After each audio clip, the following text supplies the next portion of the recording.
(7월 29일) 수요일 새벽 우리에게 주신 하나님의 말씀은 예레미야 20장 7절에서부터 12절까지 말씀입니다.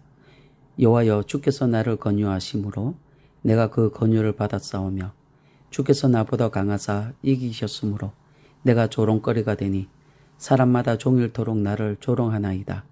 내가 말할 때마다 외치며 파멸과 멸망을 선포하므로 여호와의 말씀으로 말미암아 내가 종일토록 치욕과 모욕거리가 됨이니이다. 내가 다시는 여호와를 선포하지 아니하며 그의 이름으로 말하지 아니하리라 하면 나의 마음이 불붙는 것 같아서 골수에 사무치니 답답하여 견딜 수 없나이다. 나는 무리의 비방과 사방이 두려워함을 들었나이다. 그들이 이르기를 고소하라, 우리도 고소하리라 하오며 내 친한 벗도 다 내가 실족하기를 기다리며 그가 혹시 유혹을 받게 되면 우리가 그를 이기어 우리 원수를 갚자 하나이다. 그러하오나 여호와는 두려운 용사 같으시며 나와 함께 하심으로 나를 박해하는 자들이 넘어지고 이기지 못할 것이오며 그들은 지혜롭게 행하지 못함으로 큰 치욕을 당하오리니 그 치욕은 길이 잊지 못할 것이니이다. 의인을 시험하사 그 패부와 신장을 보시는 만군의 여호와여, 나의 사정을 주께 아뢰었사온즉 주께서 그들에게 보복하심을 나에게 보게 하옵소서. 아멘. 선지자 예레미야는 이스라엘 백성에게 하나님의 경고의 말씀을 전하고 심판의 말씀을 목숨 걸고 선포했습니다. 그 결과는 어찌 되었을까요? 말씀을 선포하고 전가하는 순종을 잘했지만 돌아온 것은 회개는커녕 조롱당하고 모욕거리가 되고 포로로 사로잡혀 쇠고랑 채워지는 고통을 당하게 되어집니다.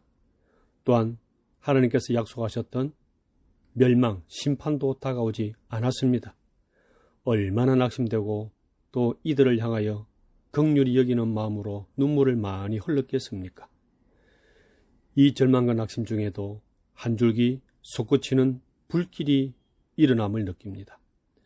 절망하고 포기하고픈 상황에서도 일어나는 그 불같은 열정은 무엇이었을까요? 곧 하나님의 말씀이었습니다. 9절에 보시면 내가 다시는 여호와를 선포하지 아니하며 그의 이름으로 말하지 아니하리라 하면 나의 마음이 불붙는 것 같아서 골수에 사무치니 답답하여 견딜 수 없나이다 기록하고 있습니다. 이 거세어져가는 핍박 와중에도 다시는 여호와의 하나님의 말씀을 선포하지 아니하며 그 이름을 말하지도 아니하겠다고 결심을 해 보았습니다. 이 핍박받는 상황에서도 선지자가 가장 쉽게 취할 수 있는 것은 그 일을 포기하고 침묵하고 도망가면 되는 것이었습니다.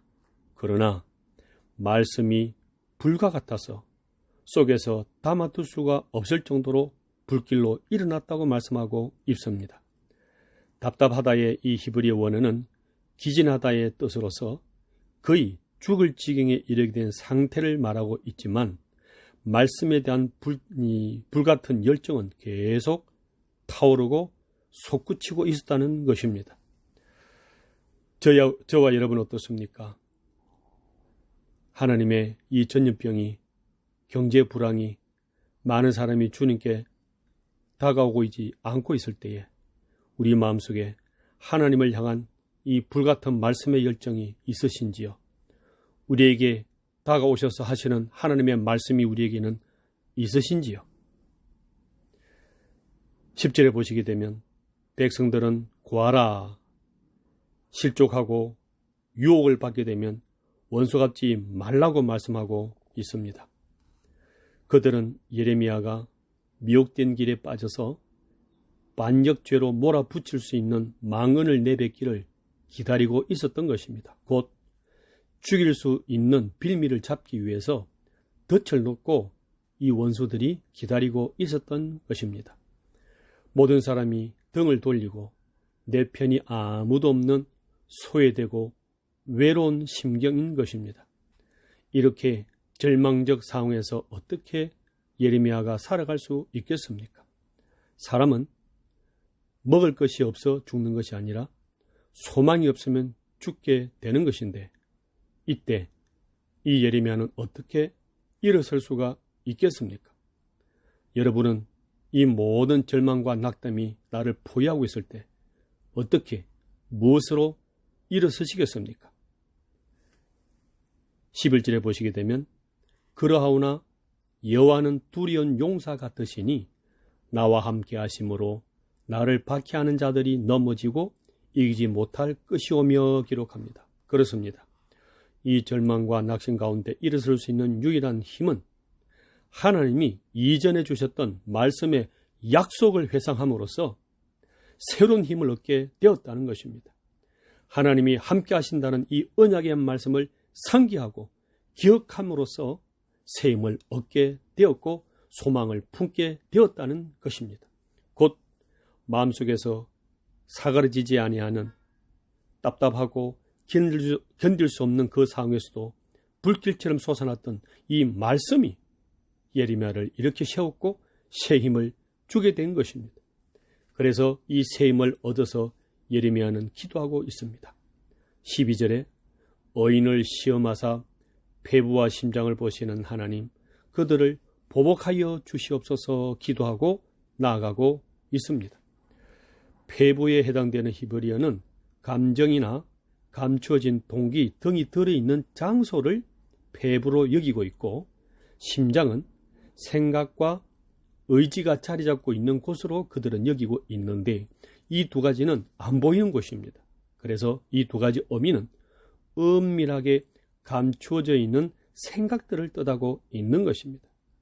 이 감추어진 모든 것을 보시고 감찰하시고 알고 계시는 이 하나님께 소망을 두고 이 하나님이 역사하시도록 기도했다는 것을 오늘 우리 본문에서는 알고 있습니다. 모든 것을 아시고 보시고 행하시는 하나님께만 소망이 있음을 우리에게 보여주고 있는 것입니다. 여러분, 주위를 보십시오. 상황들을 보십시오. 정말 기뻐하고 감사할 만한 것이 얼마나 됩니까? 이때 하나님께서는 말씀하십니다. 이 모든 것을 고치시고 풀어가시고 문을 여시는 하나님께 소망을 두고 말씀을 붙잡으라 말씀하고 있는 것입니다. 오늘 우리 연직의 모든 성도님들께서는 내 심령 속에서 불길처럼 타오르는 말씀을 잡으시고 이 하나님 말씀 그대로 기도하고 나아감으로 말미암아서 이 절망적 세상 가운데 하나님의 소망과 열망으로 승리하시는 저와 여러분 다 되시기를 주의 이름으로 축복합니다.